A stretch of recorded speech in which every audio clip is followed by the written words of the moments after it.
So my name's Aneesh, I'm a psychologist. I've been working with people with cancer for over 5 years now. And I specialise in working with people with a cancer diagnosis, post-cancer treatment, and working with families and children as well affected by cancer. And one thing that's really nice with this course today is that, yeah, we acknowledge that everyone can be affected by a cancer diagnosis, the person, family, friends, and hopefully there will be some things or tips or things that may be helpful for all of you, really. And I completely understand that we all have our different ways of coping, and some things will be relevant and others won't. And this is 1 hour, and I'm sure there's lots of things that that you may want to elaborate on, or that may be relevant or not so relevant. And hopefully at the end I can just give you some pointers on some other resources as well, should you want to look further. I'm just going to give a very brief outline of what we're going to talk about today. I just want to firstly highlight how powerful the feelings that can be affected when you're coping with an ovarian cancer diagnosis, either if you're directly affected or for family and friends as well. And although those feelings can feel very powerful and at times feel very overwhelming, they are actually quite normal. I mean, the research shows us that, you know, in cancer in general, over 50% of people will experience what we call clinical levels of anxiety or low mood, and a quarter can experience feelings of trauma, which are extremely strong feelings. For some people I see in my individual sessions, they describe it as feeling, you know, feelings they've never felt before, really strong, really overwhelmed, sometimes feeling, describing that they're losing it basically. However, what I hope to show is that sometimes a lot of these feelings are normal, and the brain is doing exactly what it's designed to do. But also hopefully giving you some coping strategies and ways and how that can help to respond when you're experiencing these strong feelings.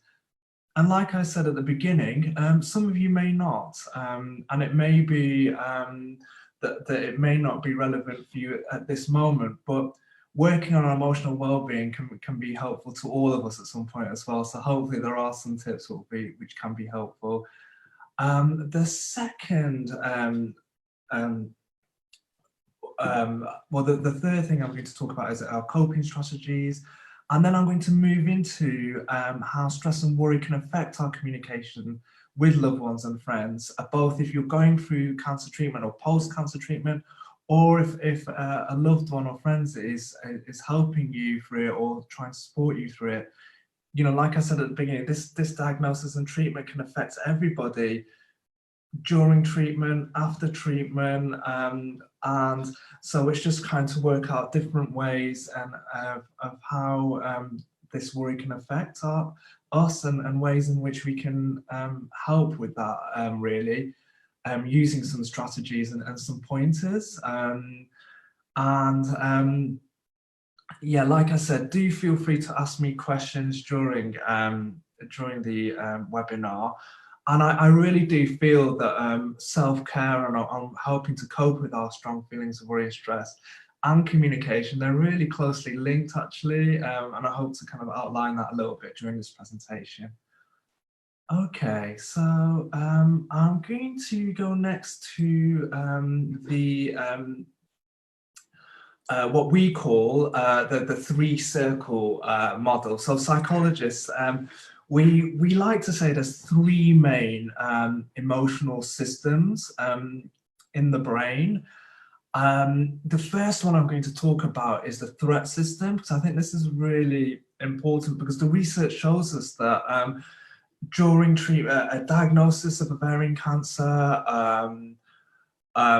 going through treatment, and in fact post-treatment as well, our threat systems can be very much activated and very strong. So the threat system is based in part of the brain we call the amygdala. We actually have two of these structures. Amygdala is Greek, I think, for almond, and they're like almond-like structures.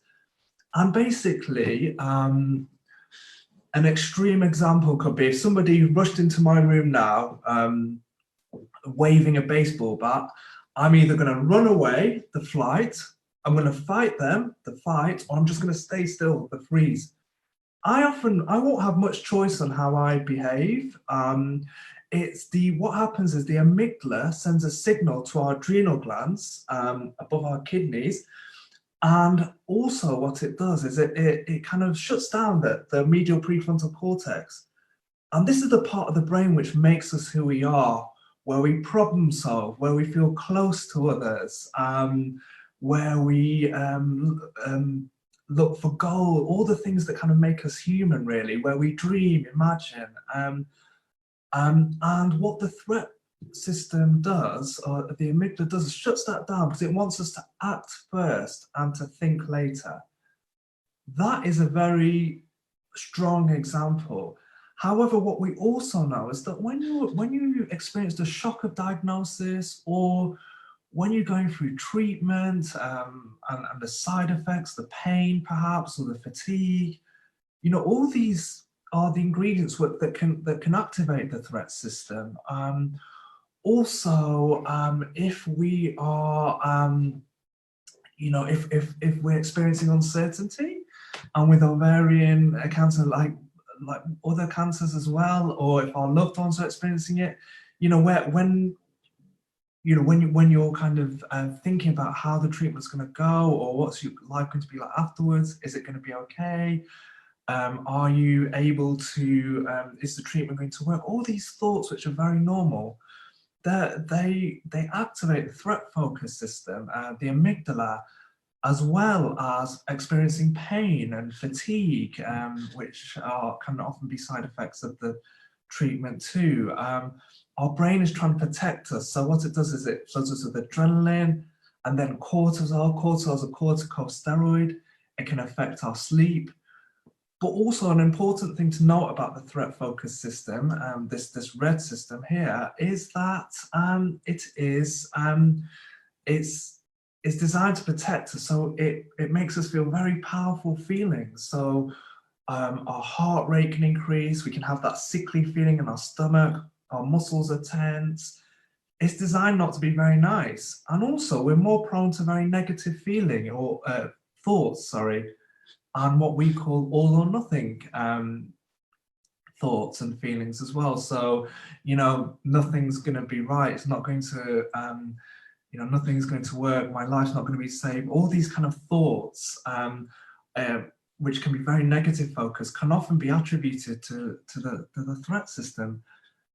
The brain is doing exactly what it's designed to do. It's trying to protect us when we're going through something difficult. But what it can also mean is that we can feel very powerful feelings and at times feel very overwhelmed. Perfectly normal. The second system I'm going to talk about is the drive excitement system. The drive excitement system is, so this is based in part of the brain called the nucleus accumbens, which is our reward center. So we secrete dopamine. So an example of this is retail therapy. So if we buy something nice, it can give us that buzz sometimes. Exercise, if you're working, or when you're working, when you finish a project or get good feedback from something, it can give you that buzz. And when this is low, this is when we can feel low in mood. What the research suggests that often when we're diagnosed or treated, or a loved one is, the initial is different for everybody, but initially the threat system increases, but gradually, with all these powerful feelings, and when we're not able to do the things we want to, then slowly the drive excitement system can slowly become less activated. And when that happens, we experience feelings of low mood. So those two systems, and sometimes we can yo-yo between the two, feeling these feelings of threat and distracting ourselves with shopping or something else that gives us that buzz, but then we go back.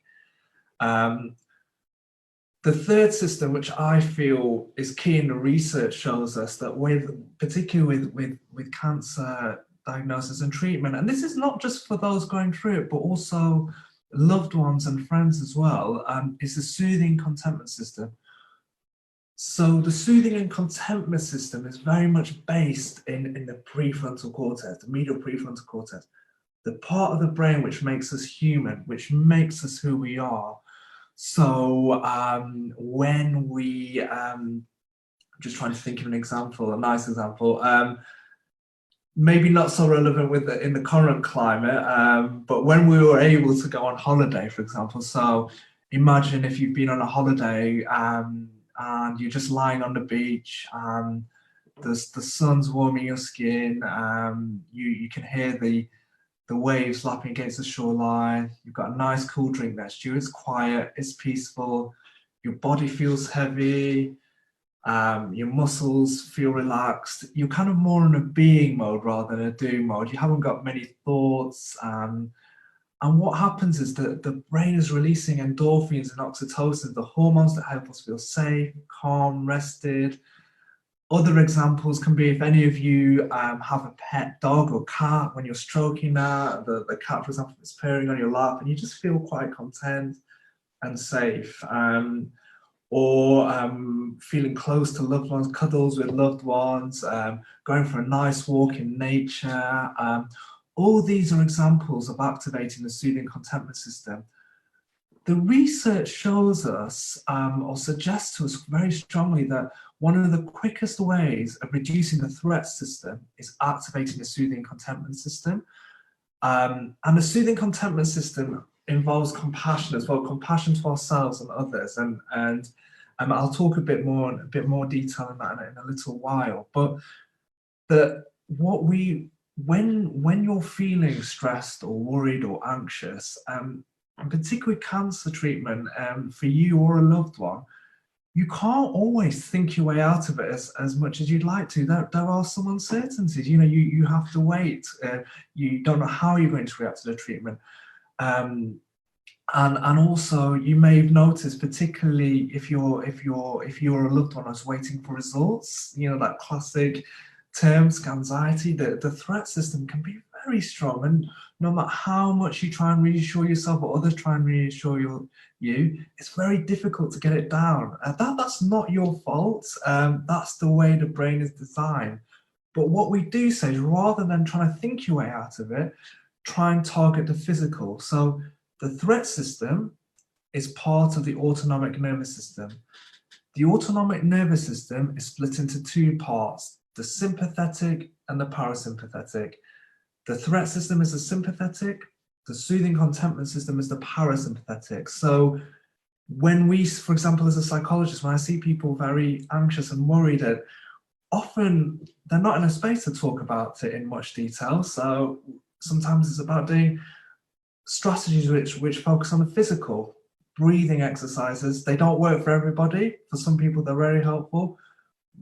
Progressive muscle relaxation, and other things which I'm going to talk about in a moment. But if at times you're feeling that your mind's just all over the place and breathing exercises, nothing seems to be working, nature can be a very good way. So doing something where you're walking but going somewhere new, because actually the research shows us that nature is a very good way of activating our soothing and contentment system. There's been lots of research showing that going to a new place, going for a walk, getting a fresh air, looking at a view that you've not seen for a while can release endorphins and oxytocin.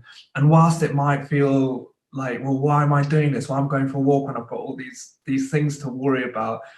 When you're targeting the physical first, that can be a better way, a quicker way of activating the parasympathetic nervous system, rather than trying to think or problem solve, which as humans we're conditioned to do all the time. That's what we're designed to do. That's what we've been doing. And in most problems and difficulties we face in life, that works. Sometimes with cancer, not so well, depending on what it is. So what, if you take anything from this course, from this next hour, is this you know, what can you do? What can you do that fits into that green circle? What can happen is when we're diagnosed or treated or a loved one, our threat systems become activated. We're experiencing these really powerful thoughts and feelings, but this part of the brain is very powerful. It makes us feel disconnected with each other, with other people. It can make us feel very negative and wanting, and you may notice that it's a very physical reaction for those of you that can experience that threat focus system. But you know, and modern life, you know, advertising, all the things around us are designed for us to kind of activate our drive excitement system, so we can yo-yo between the two. An important thing to note is that the threat focus system is one of the most energy sapping parts of the brain. Our muscles are tense, our thoughts can be racing, our breathing rate increases, and what it means is that we can feel exhausted, but also we sometimes can get used to it. Sometimes we don't realize how stressed we are. It just becomes what we call, we can become habituated to it. But then when we try something like a brief relaxation, we don't almost want to, because our brain's like, no, we've got to look out for the next threat, basically.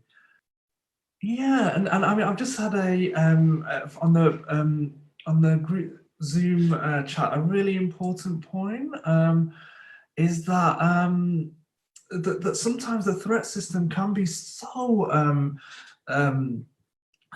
when you're diagnosed with untreated with ovarian cancer, it can be extremely powerful and very traumatic. And yeah, and someone has talked about how when they went through something like this after their surgery, they didn't really get much psychological support. Unfortunately, that doesn't always happen. A slight, I hope this isn't a brazen plug for Maggie's, but we're based in hospitals because and near hospitals, because sometimes the medical professionals can be great at the trying to at the treatment, but sometimes not have the time or the resources for the psychological. And there are some great nurses out there and doctors who will kind of flag that up. But it feels like this person is really really helpful comment is that actually that they went through something really traumatic after surgery, which was really normal, you know, and the stress was so high, it was completely overwhelming. And sometimes it can feel so scary. Like I said, you can feel like you're losing it. You know, this person described dissociation. It's very normal. Dissociation is where you feel numb, where you don't feel connected. But when you're experiencing something as stressful as this, sometimes your brain's doing exactly what it's designed to do. So actually understanding this process can be helpful. You're not experiencing any kind of mental health difficulty. Your brain's trying to protect you from something really scary. But when there's something you can't fix straight away, or something with lots of uncertainty, or something which affects you physically and psychologically, and so suddenly, your threat systems can become very high, and it can feel like, what am I going through? But your brain is doing exactly what it's designed to do. So thank you for that comment. This is not an exhaustive list. There are lots of things you can do. I've just tried to give some examples as a starting point of things you can try, which are designed to activate the soothing contentment system. And everyone's different, and you'll all have your own ways. Some people will be very well practiced. You may be doing things like yoga already, or Pilates, and these are naturally very mindful activities which activate the soothing contentment system. The science shows that how helpful that is. But some of them, sometimes if you're not used to kind of doing things, or you're feeling very stressed, it can be very difficult actually to then jump into deep, long relaxation exercises. So the one I'm going to try with you, you can just sit and watch me do it, or you can do it with me, is something called dropping anchor. And it's a really brief exercise, but it can be really helpful when you are trying to go through something. When you're trying to go through when you're going through something quite stressful, and it involves about 6 steps. It's really quite simple. So the first step is literally just pushing your feet hard into the floor, and just feeling the ground beneath you. And now just sitting up in your chair and just noticing how you're sitting. That's all you need to do, is just noticing how you're sitting. And then just looking around the room, just noticing what you can see. Just noticing what you can hear. And now just noticing what you're doing right now. Just listening to me talking. Maybe you're on your laptop or on your phone. Just noticing where you are, what you're doing.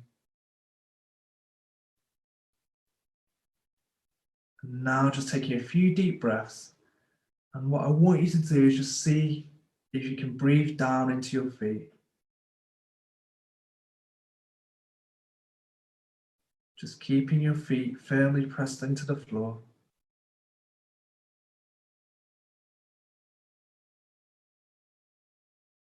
Just noticing how your mind keeps trying to pull you somewhere else.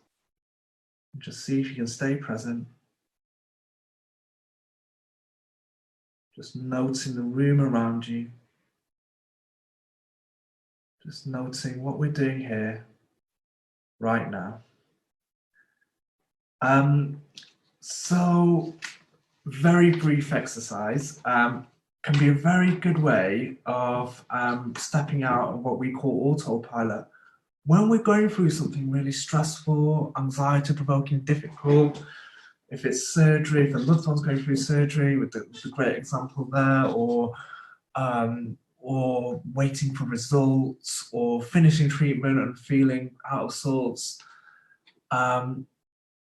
you know, our minds can be just awash with all sorts of thoughts and thoughts. Physically, we can be feeling it. And what can happen? We can get in these vicious cycles. And sometimes just taking a step out, it can feel counterintuitive. Like I said earlier, a lot of problems in life we want to fix, we want to sort out.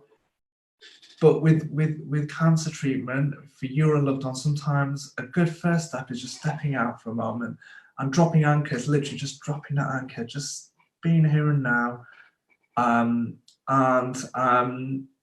can, it's one of the first exercises I often try. There is a psychologist called Russ Harris. He often advocates, he's written a book called The Happiness Trap, and he talks about this as well. And it's something I use in my sessions a lot with people, often in a first session when they're feeling overwhelmed, just as a first step.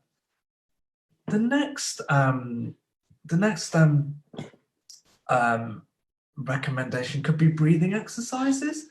They're not for everyone, and if for example you've experienced panic attacks before, or I would be careful of how you do these. But on our Maggie's website, if you type into Google Maggie's Centers Relaxation, we have some very brief ones which actually work really well. Some are for a couple of minutes, some are 10 minutes. But it might be worth just giving that a try, seeing how you feel with them. Again, these are both designed to activate the soothing contemplative system. Again, they're mainly focusing on the physical, but when you focus on the physical, sometimes that can give you that anchor. So when your mind is rushing away, focusing on your breath or even your muscles. So the next example is deep muscle relaxation. Again, on our Maggie's website. I'm working for Maggie's. These are the ones I'm most familiar with, but I'm sure if there will be others available as well. But deep muscle relaxation, it can be a really nice way physically helping your muscles feel more relaxed. When the threat system's activated, your muscles will be tense. Sometimes we just get used to it. I know when I'm working on a desk, I don't realize how tense my shoulders are, or after a while, you just become habituated to it. And sometimes with surgery and things, you know, our brains think what designed to. We feel tense. We feel we're in pain, and so ways in which to help relax our muscles can be helpful. And the Maggie's website, it's a very brief one to start with, but it's quite a safe way to try it as well. Obviously, if you're in pain in a certain region, then it's important to kind of, you know, see what the medical professionals say. But sometimes targeting the physical as a first step can be a really good way of activating the soothing contentment system. The next is nature. Occasionally, I do see people, and we try some ways in which you know, some of the more formal relaxation or mindfulness exercises as a first step, and they don't get along with them. That some people feel really tense and stressed and struggle just to sit and doing an exercise, and I can completely understand that. But sometimes going, you know, walking in nature can be a really good first step, because you can still keep active, if sitting and being is a real struggle for you at that time. But also you can feel more in control with that. So if you're going somewhere, even if it's just a 5-10 minute walk, you know, and if you're struggling with motivation, just tell yourself, right, I'm going to try this for 10 minutes. I'm going to go for a walk in a local park for 10 minutes. And if it's after 10 minutes, if it's awful, I'm just going to come back.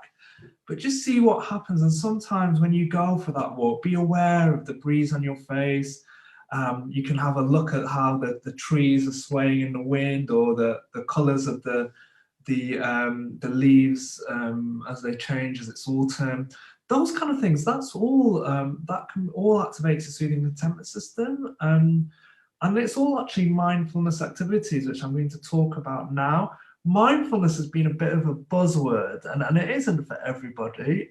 I run a mindfulness course here at Maggie's Cambridge, and I have my biases with it. I practice it myself as well as part of my training, and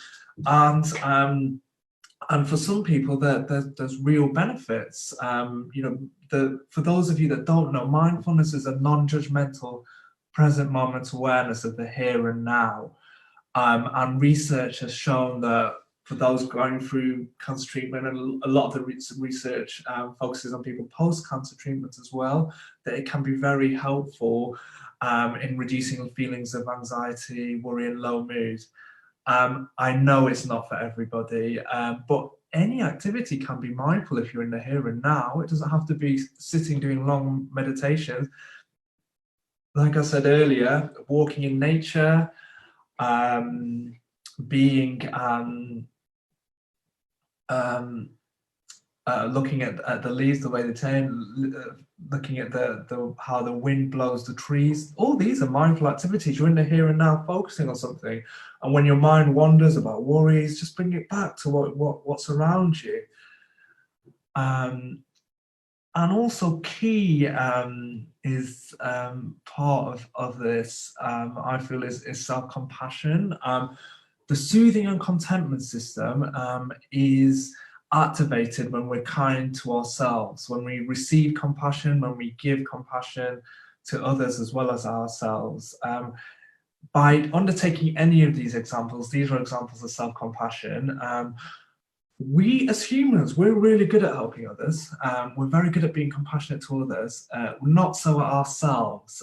So sometimes if you're having those self-critical thoughts, those thoughts that I should be doing better than this, I should be coping better than this, often they originate from the threat system. It's the anger towards ourselves. And sometimes it can be helpful to just take a step out and say, well, what would I say to a friend, or you know, somebody else on this ovarian cancer community who's going through the similar circumstances to myself. Often you'd say, I'm sure you'd say a lot of the right things. You wouldn't uh, um, give other people the judgment and criticism that we often give ourselves as humans. It's part of being human, and often the vicious cycle is the more stressed we are, the more prone we are to self-criticism. And self-compassion is really important.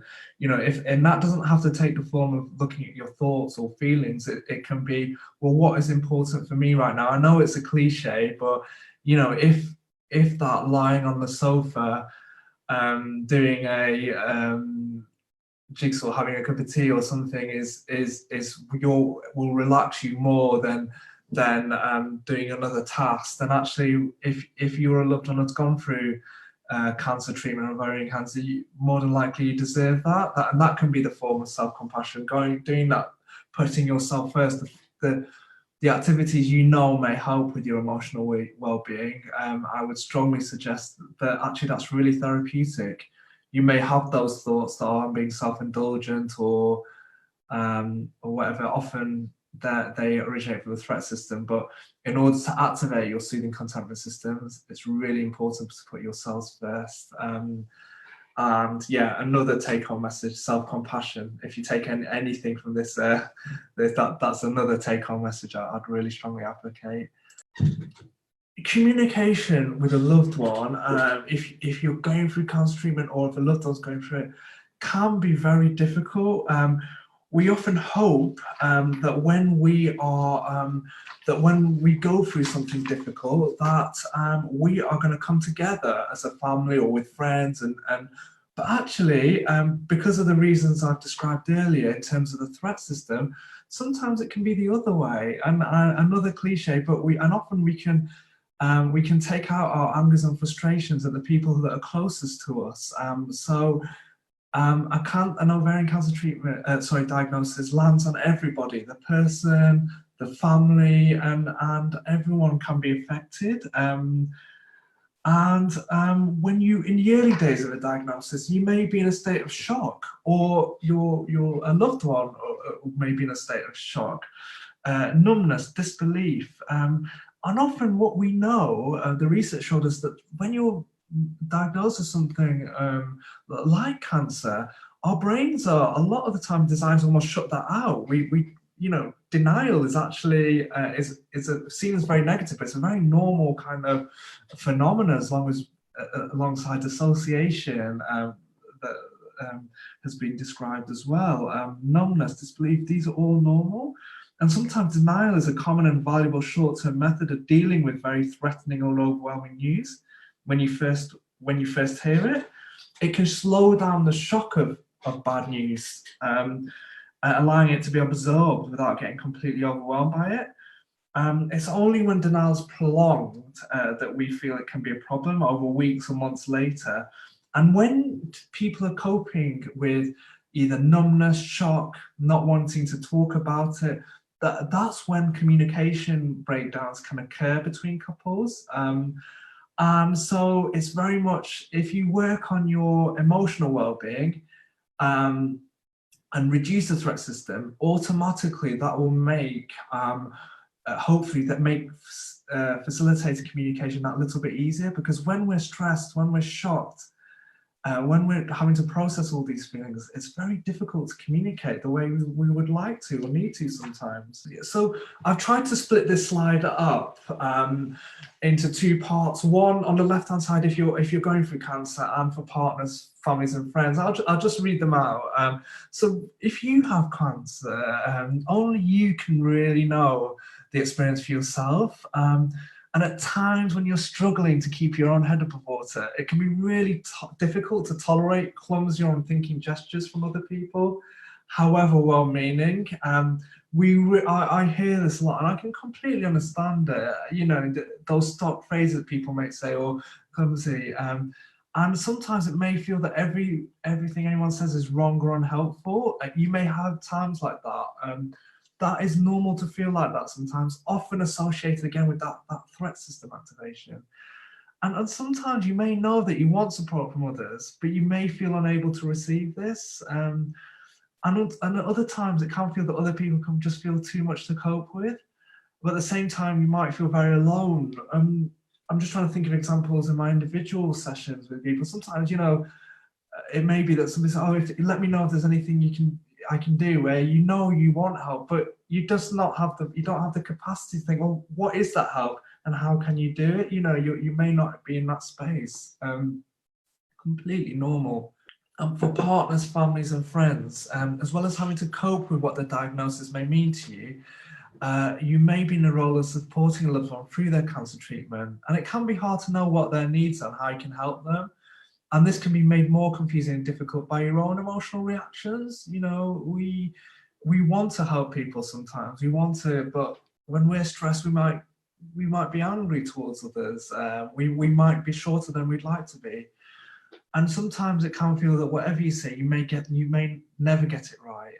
And sometimes words can be fickle at times of emotional crisis. It can be hard to broach conversations, especially when you know that the person may be struggling to manage their own feelings. And sometimes it can feel like a minefield trying to know when talking will help and when bringing up questions or issues about cancer is too much. And sometimes words or ways you can't get it right. And so this can be a minefield from both sides.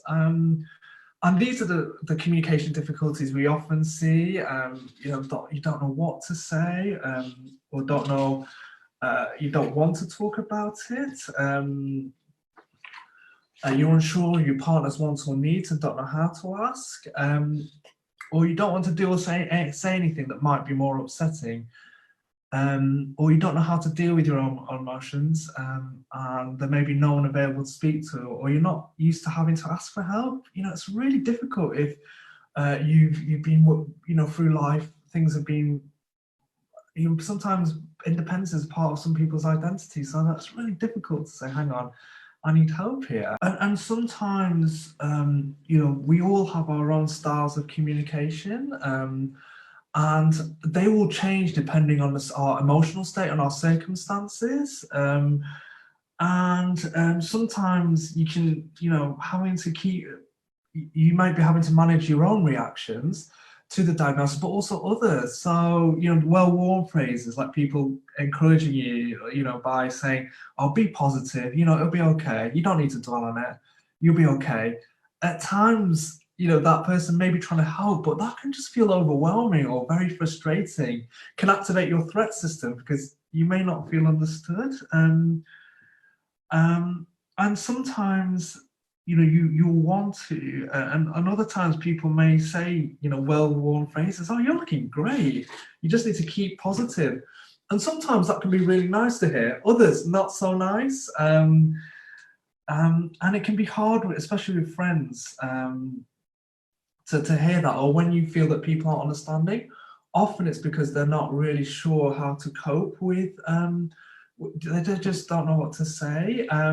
And sometimes it's not about saying, it's about, you know, there's primary ways we can communicate. I'm just going to quickly whiz through some communication styles. What I can do is I can send a link at the end. This is based on, we do at Maggie's a 6-week stress management course. So this is just a kind of a redacted version of that, really. So I can send you, there is more information available on this. But what we do what we know is that when we're stressed, we are more likely to communicate either through passive or aggressive communication. Passive communication involves not standing up for your feelings, thoughts, and beliefs, and always deferring to others. People who are very passive often feel that they are treated as a doormat by others and have no control over events. And any expressions of personal preference are expressed so timidly that it can be easy for others to disregard them. So in passive behaviour, you communicate that your needs and feelings are less valid than others. It can be used as a way to avoid conflict, but by doing this, it can store up a lot of frustration and anger because you're not asserting what you need. And it can affect, you know, not feeling as positive as you'd like. When your threat system is active, you're more likely to be either in the passive or the aggressive. That's not your fault. It's the fight or the flight. The flight is the passive. The fighters, the aggressive. And aggressive communication is the opposite of passive behavior. So it involves standing up for your needs, feelings, through domination, regardless of other people. It communicates lack and concern for the feelings or rights of others, who often feel attacked and put down by aggressive communication. It can, short term, it can help you feel in control if you have a go at somebody and they kind of back off. But it's not great for relationships. And it's not nice. I don't like it if someone's like that to me. In relationships, we are, sometimes we are going to be passive, sometimes we are going to be aggressive, particularly because life throws stress at us, and it can be. So part of the self-compassion, understanding that sometimes you are going to be snappy. Both people, if you're going through it or a loved one's going through it, it's your threat system. You may, the prefrontal cortex, the part of the brain that also says maybe it's not a good idea to say that. But when we're stressed, it's not there. So we may suddenly be snappy or shout or use a tone we don't want to, and we feel guilty about it afterwards. What we are trying aim for is assertive communication. So assertive communication takes a middle ground between the approaches above. It involves standing up for your needs, feelings, and beliefs in a way that is open and honest. However, it also means being mindful of the needs and rights of others and having respect for these. Assertive communication generates self-respect as well as respect for others. You take responsibility for your actions and recognize your own feelings and desires. You're able to communicate clearly your feelings and thoughts, and you're prepared to compromise. So if you're activating your soothing contentment systems, naturally you're more likely to be assertive because you're going through your prefrontal cortex. You're able to kind of look at other people's perspectives, but also look at, and think about, well, what do you want to say and how do I want to say it in a way that's safe? And I'm just going to give some examples of some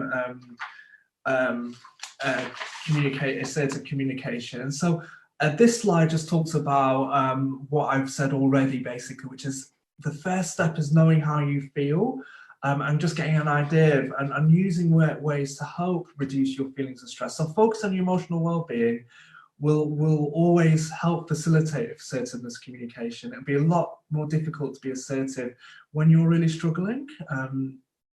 That's not your fault, that's just the way it is. So some assertiveness tools are, for example, being direct and specific. I think, I prefer. Being able to say how you feel at the moment can take some pressure off you. I'm feeling really rubbish at the moment. And so, or distinguishing with facts and opinion, the way I feel is this, or I feel confused about this, or acknowledging, I know you feel different about it, asking about others' opinions, giving yourself that little bit of space just to process what's going on, and meeting someone halfway, be willing to explore solutions. How can we solve this problem? Not using should or ought for yourself or others. Remember what I said before, should or ought originate from the threat system. Often when we are, I should be doing better than this, or and try not to do it with others. We all do it sometimes. So. And if you know what to say, you can stay with this without being diverted to irrelevant issues or arguments. You need to be a bit nuanced with this, because I have seen somebody who took this to heart and repeated again and again the same sentence to their partner, and it kind of ended up in an argument. But so just, repetition can really help sometimes in just a calm way, particularly if somebody's not listening. But, again, sometimes you can be frustrated. And saying no, this is not uncaring or selfish. A bit of personal disclosure, I always need to work on saying no sometimes, but when you do it, when many people struggle with saying no, not wanting to upset or offend others, I've talked about this a few times in the stress management course I do, and some people say it's a very British thing about not saying no, but the important thing to know is you're not rejecting the person. And it can be appropriate to explain your refusal, but you do not need to find excuses or make up reasons. Saying no in a calm, assertive way is okay sometimes. It can feel more difficult to do when you're feeling stressed or worried, or your threat system's active, and it can be worth practicing sometimes. You know, it's just saying it, seeing what happens. It's really important. It's an expression of self-compassion saying that sometimes as well.